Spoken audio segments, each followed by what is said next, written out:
I don't know why you'd make fun of my mic, man. It's a Sennheiser. I'm not making fun of that cheap piece of junk. Hey, listen, I got it cheap, but don't you remember Elton John used to use Sennheiser mics? His Sennheiser and yours are two different things. It's not a piece of junk. It's good. You got a good price on it. It sounds pretty good.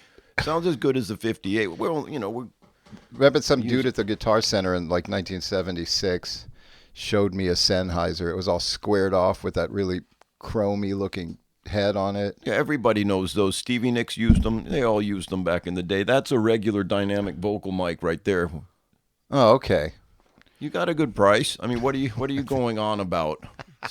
Special price. This is the Yale Brothers Show, episode 2. How's it going?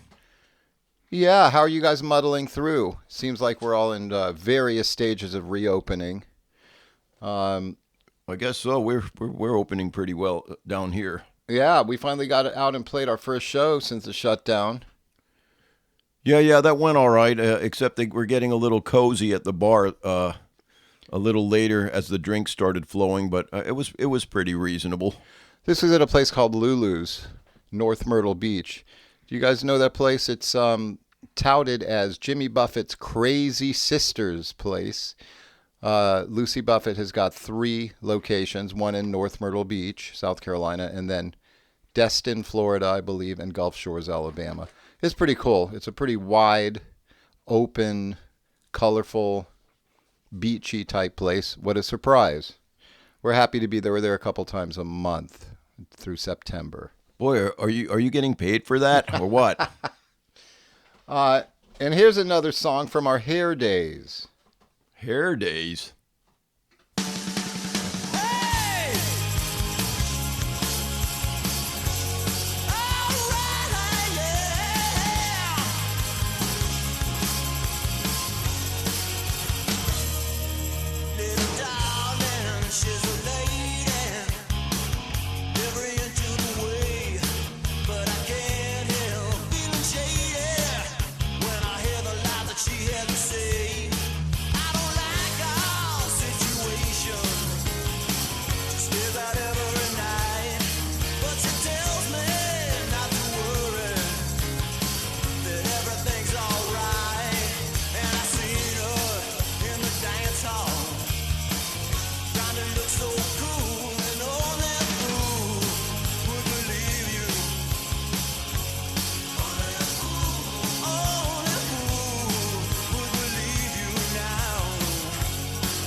Satisfied by the lies of the hurting kind.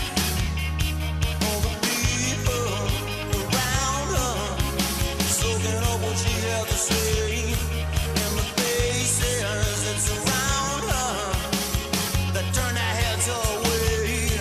Well, you almost had me going, nothing that I would not do, but the signs that you've been showing, that tell the truth about you, yeah. And I seen you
Oh man, that was bringing back some memories, Whoa. dude. Whoa, man. But with that last whistle, should have been someone like sticking their fingers in their mouth. I don't know how to whistle whistling. like that, so You should have asked me.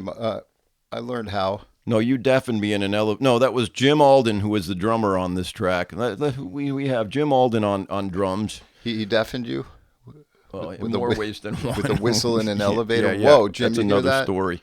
Whoa. So we have Mark Cerneka on guitar. Unfortunately, we lost him a couple months ago. Oh yeah, longer And- than that. Yeah, Richard Klotz on bass, and Roger G. Yale keyboards, Chris Yale vocals. I was just a front man. I wasn't really playing much guitar. It was kind of fun. Diva. Oh yeah, it was great, man. That was about Hollywood 1990, Hollywood 1991. It was a good time, man. It was good memories, man. Yeah. That was that was the first lineup of the band Rogue Alley. That was some good fun. There was another iteration of that band, and we'll get to that at some other time. Oh, it's an iteration. I don't know. Yes. I just like the way that word sounds. Mm-hmm. Sound like a tech guy. Oh my God. Version number 2, something. Version I don't point know. negative. Point 2, 2.0. Speaking of losses, man, we obviously everyone still tripping that we lost Little Richard. Oh yeah. I mean, I don't know if we're tripping. He was pretty old. I'm surprised he was still alive, really, but man, he was the architect of rock and roll, in my Yeah. opinion. What would rock, especially rock piano, be without Little Richard? You're gonna probably say something like, what? Fats Domino or Jerry Lee Lewis? True, but this was a little more raucous. Well, no, Jerry Lee Lewis, of course. But Yeah, but what an entertainer, man. So the bridge between Liberace and Elton John. Oh, I don't no. know. What? I don't know. What? That's ridiculous. I don't know. And a really nice guy. We had the pleasure of meeting him. I ran into him. We ran into him a couple times, around Hollywood. Yeah, you said once when he was in preacher mode. Yeah, I was in Rock and Roll Denny's on Fuller and Sunset after a gig or something. It was fairly late, and I saw a nicely dressed gentleman standing there waiting for a takeout order, and he had a 3-piece suit on and all that, very conservative. And I looked again and I said, "Oh man, that's Little Richard." No kidding. Yeah, waiting. I was waiting too. No. So yeah, we were standing, we looked at each other and nodded, and then I said, "Hi, Mr. Penniman, how are you? I hope you're having a great night." And he just gave me the biggest smile and said, "Well, thank you very much." And I recognized him and all that. So oh man, that was a great moment. He was so sweet. Was Rodney Bingenheimer sitting in one of those booths down? Maybe, that who was his knows, man? hangout? It was everybody's hangout, as everybody knows. Yeah, exactly. Well, everybody. Some people don't know. That's a little spot on Sunset Boulevard, right up from, right next to practically what's known as Rock and Roll Ralph's. Yeah, I should also. say anyone that was around there during the time, but that was where everyone hung out after gigs. It was open all night, Oh yeah. and all the sunset people used to sunset people. Oh my God. Oh boy, that's another story. But Yeah, that's cool. But then we saw him in full on. I want to say like when he was enjoying a renaissance. well, he was back in character. Yeah, the Little Richard mode. This We're was talking 1991, something like that. Yeah. Yeah, check me on this. It was shortly after that. Great gosh, it might have been a long time coming. It was in a film. We should have looked. This I don't up. remember. I'm not. I mean, Oh my God, maybe Down and Out in Beverly Hills or something. I don't know. I don't know. We'll have to check that. But he was enjoying a bit of a renaissance, and this was at the Continental Hyatt House, Riot House, that place where rock stars supposedly threw TVs off the balconies and stuff like Supposedly, that. yeah. It's where Robert Plant had. There's a picture of Led Zeppelin or just Robert Plant. We are golden gods out on Oh, the you balcony. you must have read Hammer of the Gods or whatever. Was that the name of it? Yeah, man. I didn't even like Led Zeppelin until I was in my Oh, come on. in my 30s. Anyway, everyone hung there. But as a matter of fact, I just read the other day, Chris Robinson was hanging out at that same exact time. Okay, well, let me say something before you say that. You misheard me. I didn't say I didn't like Led Zeppelin. No. Everybody heard exactly what you said. I said I didn't like Led Zeppelin until I was in my 30s. Okay. There's a long story about that. I associated Zeppelin with all those skater kids around Hollywood High. That I don't know, and Oh, so you didn't like the skater kids? No, I don't think they No. liked me. I never got to hang out. Well, Oh well, but I loved. Yeah, after Hammer of the Gods, I really started getting into Led Zeppelin. That's a little okay. old. You know what? You've redeemed yourself Hell. now. All right, don't even bring up Eric Clapton in this episode. All right, but anyway, Chris Robinson, that's a trip. He was at the Riot House too. Yep. I read the other day. He was. I don't know what they were doing. He was hanging out, and he met him too. That's pretty They cool. got hung out, talked for a while. Oh, you look like you're a musician. Are you a musician? And then Chris told him all that, and yeah, they gave each other hugs. No selfies, I guess, back then. Oh, well, that would be weird with a little. And what do? You don't know if you're getting the selfie. You're just. No, I guess you just take a chance, man. I guess Anyway. so. With a little. Was that like disposable cameras were around? But anyway, aren't you glad we have. I'm a little bit ridiculous with selfies at my age. Oh well. It's ridiculous. We were actually eating a whole bunch of, I think, shrimp cocktail until our eyes bugged out from eating it. This was the beginning of what we like to call, or Richard, our bass player, named Managed by the Mob days, which we found was very funny. Oh boy. Because it seemed that way. But then later on, it became kind of true because the guy who took interest to us at the old Central, which became the Viper Room, was a guy named Frank Scarabino, who was very nice to me, I want to say. Yeah, he came to see another band, but he liked a couple of our songs because he thought it was storytelling music, which it is. It was nice. It was nice. Got a weird vibe, but kind of went along with it. Nice guy, He's a nice guy. if he likes you. Yeah, but he was Frank Scarabino. He's they named it. He was known as Franky the Beast Scarabino. That's all I'm going to say at the moment. Yeah, you don't have to mention families or anything like that. But he did get sick and tired of Chris's bullshit. Why? What he perceived as bullshit. Chris thought the whole demo process was taking too long. It was just drawn out, and he feel like nothing really much was getting Well, done. we could have done all that by ourselves. I would think so, but he was. Well, he was paying for it, but still. Yeah. I got a call one day. I don't know why Chris didn't get the call, because I had gone to hang out with Frank. I'm not a few very times. approachable sometimes. I'd eat lunch and dinner with Frank a few times, and Oh, I see. I got Private meetings I got behind my back. I got a phone call from Franky that said, "It's no longer fun working with your brother." Yeah, I called him up and we had a big argument, man. Oh, did you? I Yeah. didn't know that. That's I said, awesome. what's going on? What's going on? I mean, nothing's happening. And, Maybe- I went off on him. So he got exasperated and called me. Yeah. And he said it's no longer fun. Now, for one Yeah, thing, I'm not worth killing though. So No, what's he gonna do with you? then? No, But that was funny when you're like, it's no longer fun working with your brother. it's become unfun. It's become unfun. Anyway, that was the end of that era. But I remember when they signed us at this, was it Century City or somewhere we Yeah, went, some yeah. attorney's office, and they go, "Listen, we all also manage Ema Sumac." Oh wow. Oh, okay. Oh, we're in the right place. But Okay. I felt cool, like coming down there all decked out, getting on my Sportster, Oh, and driving God. away like I'm signed to a management How deal. absurd. I mean, totally absurd. I'd take it back if I could. It's unbelievable. It was fun. I don't know about fun. We did an awful lot of partying. Yeah, we did enough. Not as much as others and more than some. Yeah, and I don't want this to be like a morose. Good times. Good times. Yeah, I don't want to be morose, but we did lose another dear friend. Well, this was a dear friend of ours named Ian Whitcomb. Oh, definitely. Definitely. A really good old friend of ours. And for those of you who the name might ring a bell, you might know him in several stages of his career and life.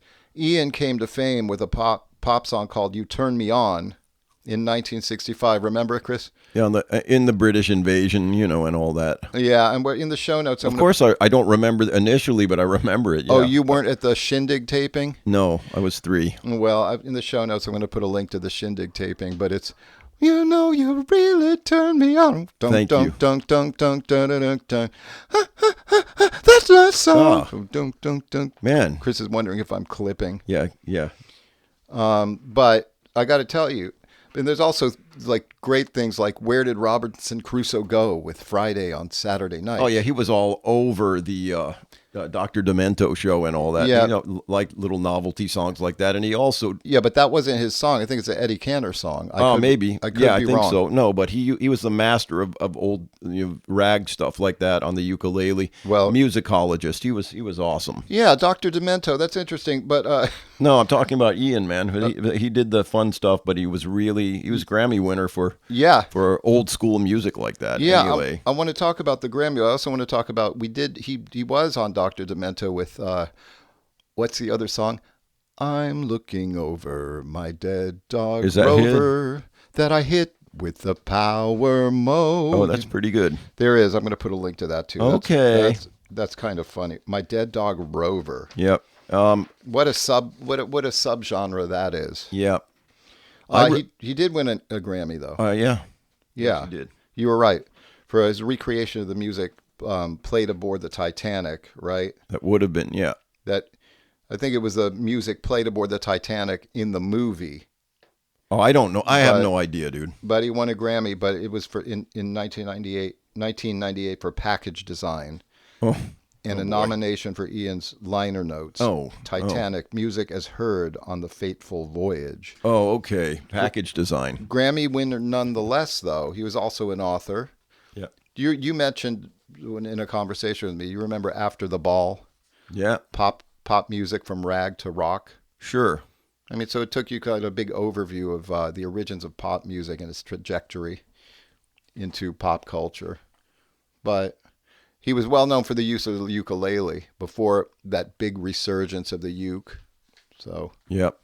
but we met him a long time ago. He wrote another book, and the name of it escapes me. Oh, yeah. It was Rock Odyssey.